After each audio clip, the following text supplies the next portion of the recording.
So thank you, everybody that was on the other end of that phone call.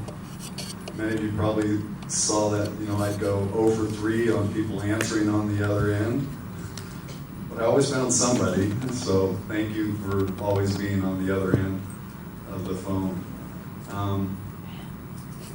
So I was purging my files, and I came across one document that was actually from HR denying me the ability to take the audiovisual assistant exam.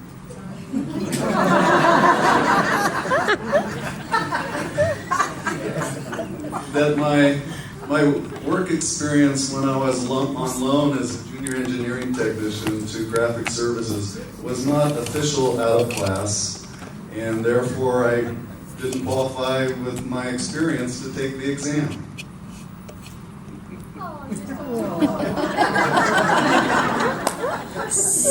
So dramatic. And I appealed it, and I won. But I thought, oh my God, how different my career may have been if that hadn't have happened.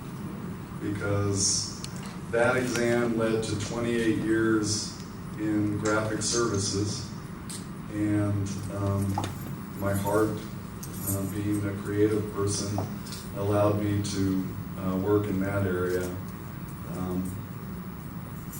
and grow there. I remember when Monica came. Monica, when did you come to 7? Yeah. Oh, she left. So Monica came and she goes, boy, in District 4 we're still using color pens on, we were using computers, and she says, we're still using color pens. She says, I'm glad to be here. So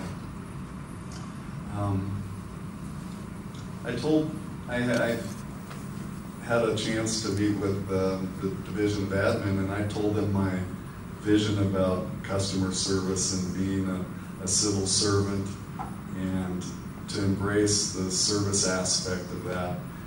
And I told them that my goal was always to try to operate like I was a businessman in this organization, even though it was a big bureaucracy. I was a little competitive because I remember Ron Kaczynski had a graphic artist working in environmental planning.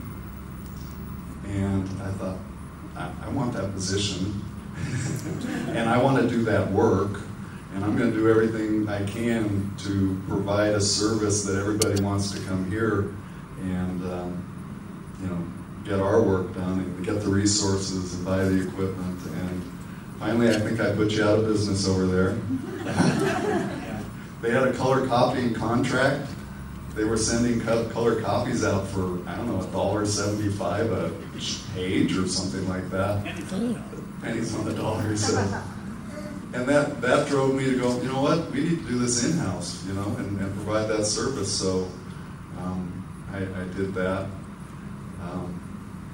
One of my favorite stories involves Steve Dvorkin, and Andy shared a little bit the other day. I was always asking everybody for their EAs because I wanted everybody to believe that I was actually going to charge them for what we did, which in reality I couldn't. But it was like an invoice.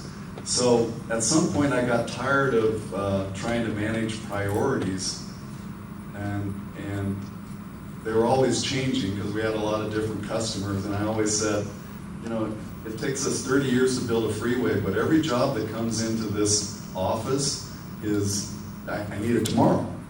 And so I was struggling with that, and so we developed this graphic services request thing, and we had a date up at the top, and everybody started filling them out, which was nice, but they'd always put, on the date needed, they'd put ASAP. And we handled that for a while, but at some point, you know, when the client that put he needed it ASAP came in and said, why isn't my job done? And you tell them that, well, it's not ASAP yet. I had somebody that needed something yesterday, and we were working on that. I got tired of trying to educate them, so on the form we put, you know, a date is required on this form. And Steve came in one day and he was trying to educate our client, and he was talking to it. It was an engineer.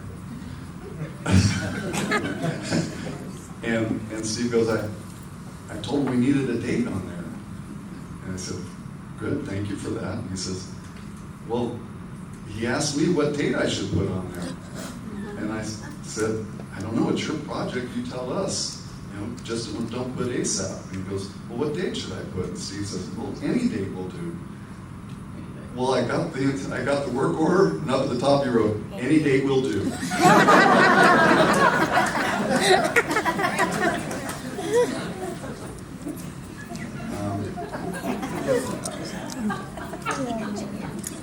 So, literal things.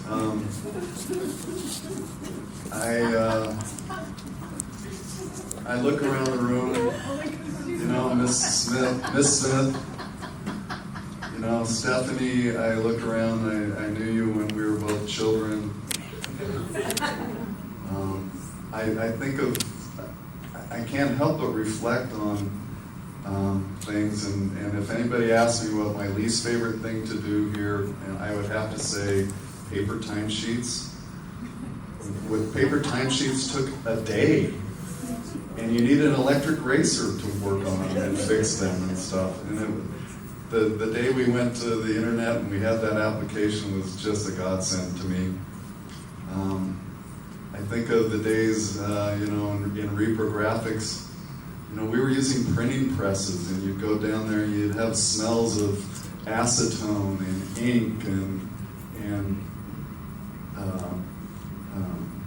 ammonia, because we were doing blueprints and things, and it's just amazing where the world has gone. When I was photographing Gray Davis, we were using film, and I'd come back with, you know, like a chipmunk. My pockets had rolls of developed film, and I just drop them off, and the next thing, turned around, you know, with Schwarzenegger, and everything had to be digital and right now, and this place has just been an amazing career for me to be able to kind of spread my wings, be creative, bring in new technology. But again, I couldn't have done it without all of you, being a client, being a friend, having a good laugh with.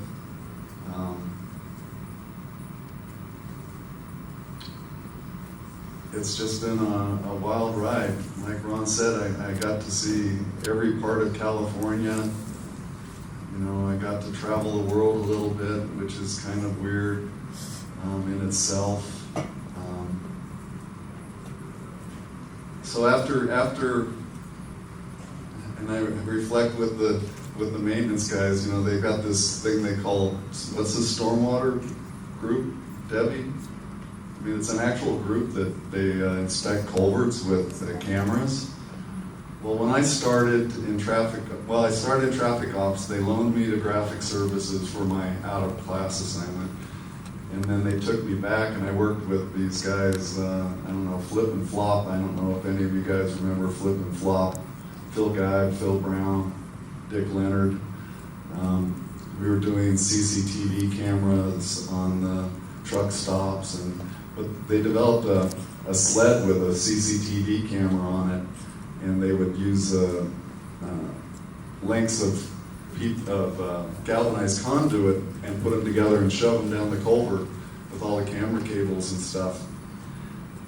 It was my job when it got stuck to go down in the culvert and pull that thing out. And I had to do that more than once. And now we got something called confined spaces. And I'm just thinking, the things have changed so much. Then I went to graphics. I had a mentor there. His name was Otto Pohm. I don't know if any of you remember him, but I do. Do you?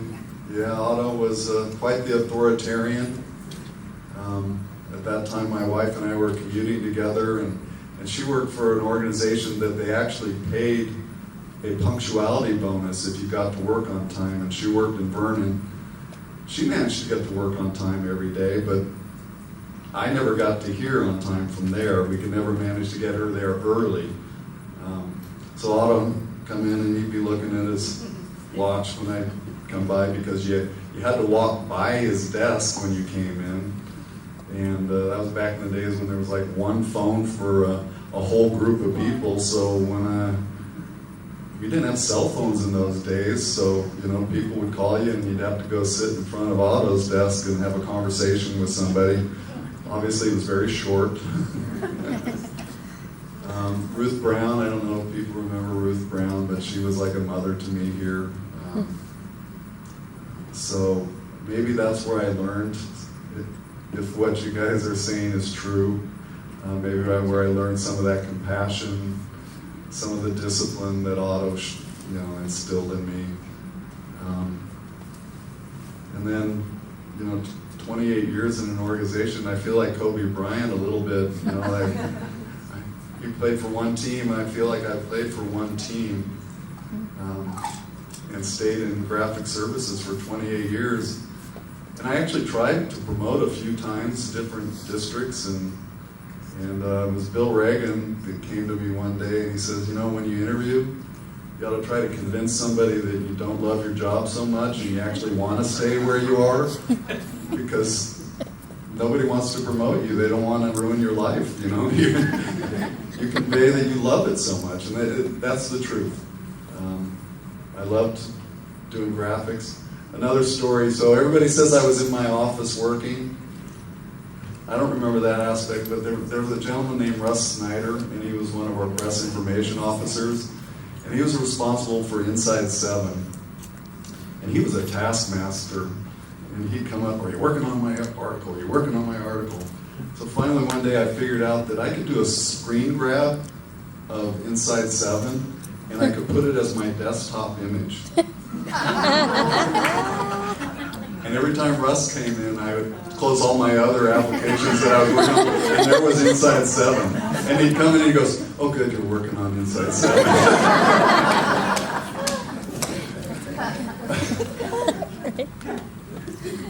That's funny.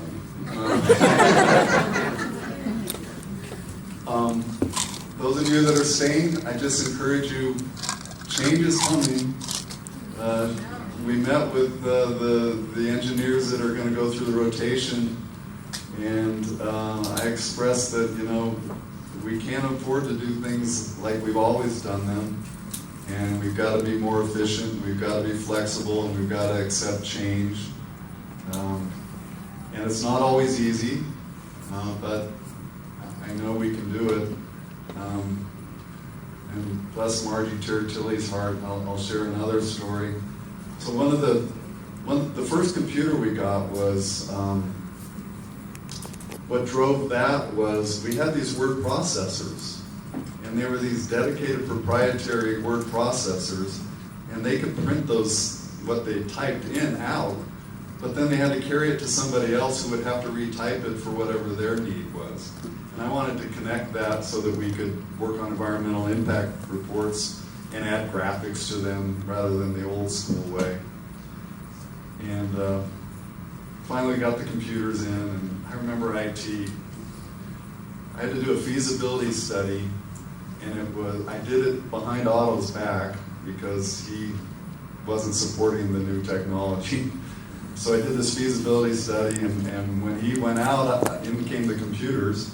I remember IT saying a 20 megabyte hard drive running Windows with bells and whistles, and you don't need that. And today, I think where we are today with networking, back then we had these network wires, we had phone lines running around, we were trying to network our computers, and Queen, I don't know if Queen's still here, but Queen remembers all that stuff. Getting Macs, and I resisted getting Macs just because we're an engineering organization. But bless Margie's heart. Margie was our PIO, and she was a very good typist, but she went to school and she learned that all her press releases had to be like uppercase. Everything was typed uppercase. And when I needed it, I needed to change it to upper lowercase. And so I would struggle through and change each sentence, and I wasn't very good at English, so I didn't know what things needed to be capitalized or not. And then the other thing, she didn't know there was a number 1 on the computer keyboard. She always used the lowercase L as the number 1. And I tried to bring her along, Margie, come on, you can do it upper, lower, use the number 1, and then we can change the case afterwards. Help me out a little bit.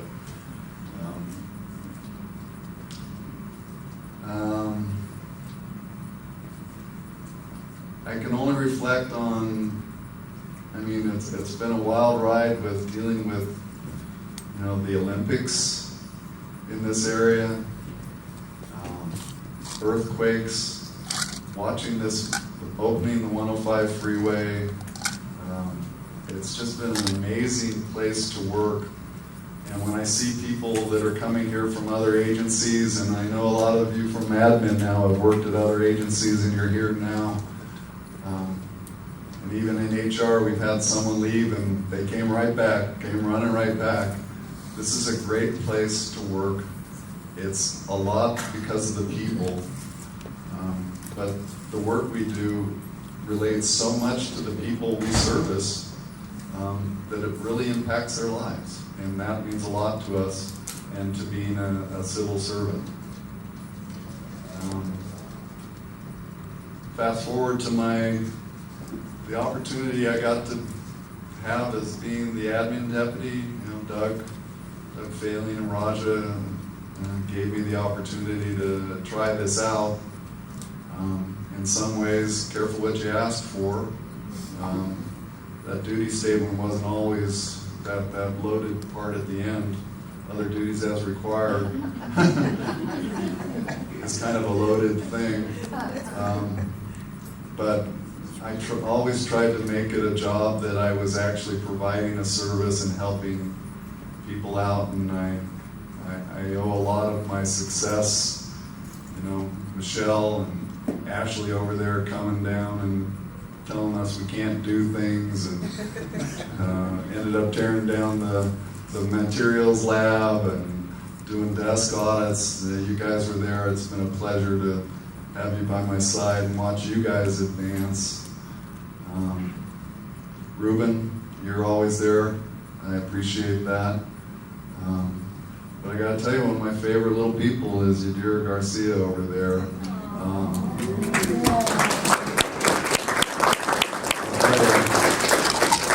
It's a tag team. She's there for you. She's there for the district. She's there for all of you when you need help. I'm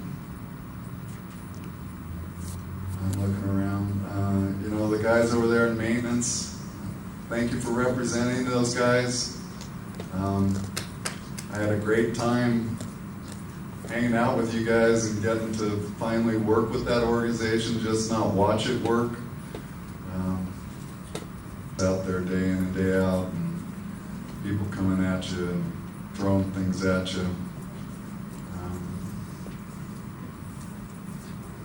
Tom? I tell you was going right there. Tom, thanks, man. You're always a good laugh. Always been supportive. Wish you all that luck. Eric, sorry about your team, man. The Dodgers are going to do it. The Giants, they aren't going on anywhere this year, dude. To the admin group, Marion and Paul, of you.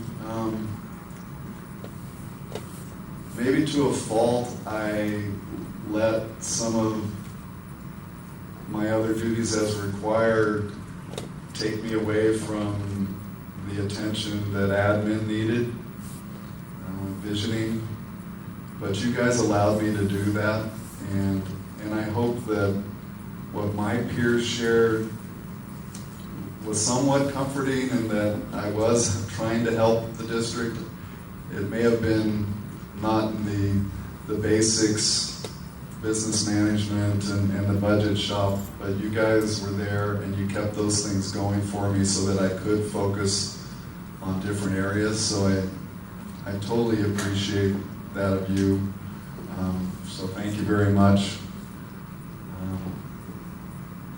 To the newer people in admin, keep your sights high, because I think we've got a good team there, and you've got some good business practices in place, and it'll bode well for you in the future.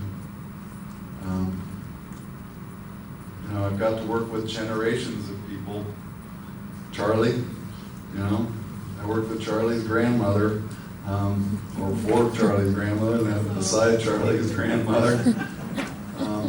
This place is full of family and relationships, and it's just an amazing place to work. I'm gonna miss the people whistling down the hall. My son grew up sliding down the banisters in the old building, unattended.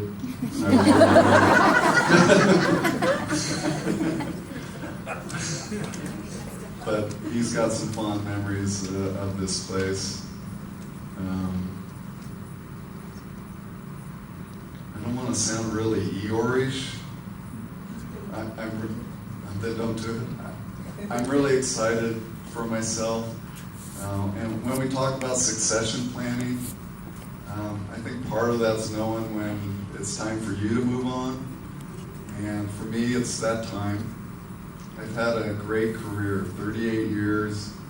CalPERS is going to be good to me and, give me 40 years.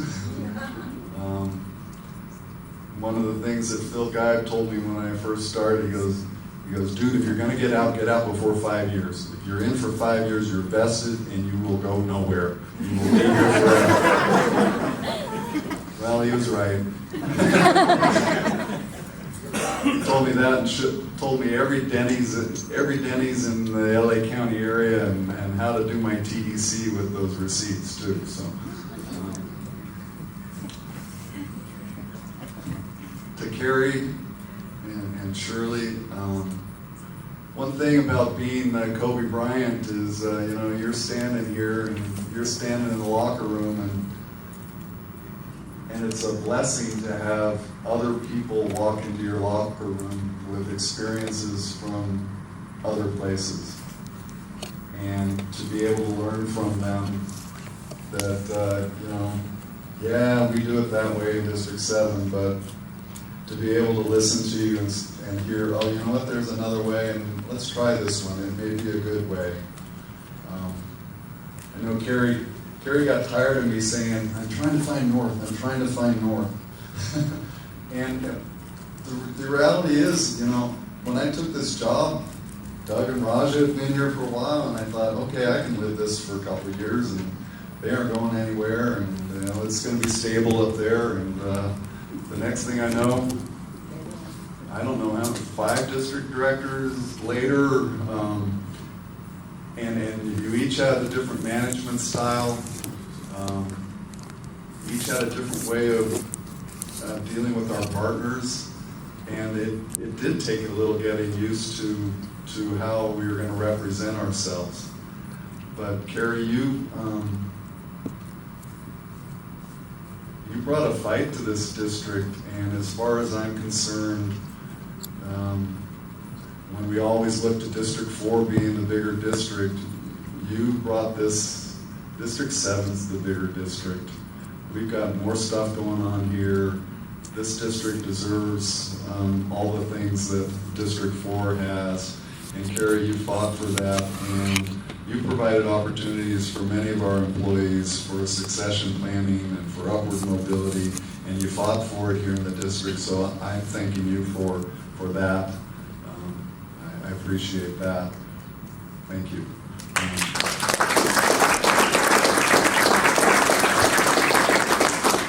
As far as the dancing thing, Raja kind of started it, and I guess I kind of got jealous of the attention he got for dancing, so I thought I'd play off that a little bit. But he did drums too. Oh yeah, he did. And then Ashley, darn it, you know, she started playing off of it and making me do it and making me the challenge and stuff. So Ashley, thank you for making me famous. You can be my manager into my Colonel Sanders days.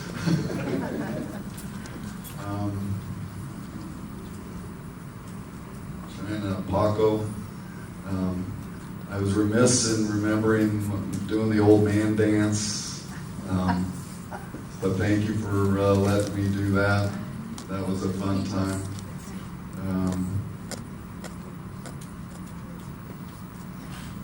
Talk about another generation, Dahlia Harmiel and her mother. I mean, I look around and, you know, I knew Kaz Coyota's mother, and I think about the relationships that bloomed out of this organization, and you look at who married who, and it's just. I admit, I was single back then when I had color in my hair, and I was looking around here, and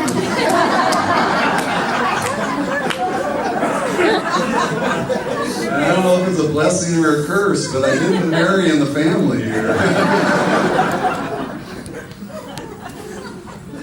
But it's been, I truly am going to miss all of you, day in and day out. I've got plenty of memories, and I just want to thank you all. I'm looking around to see if I've missed any, you know, opportunities to. Jim, am I taking you with me? Soon. Yeah, there's going to be a lot of opportunities for you that aren't close to retirement, so keep your head up, look for those opportunities, and try to take advantage of them. Thank you very much for today. I really didn't want anything. Marion, Shirley, you're kind of in trouble for this, and like I said, I may have to go to EAP. So, thank you very much.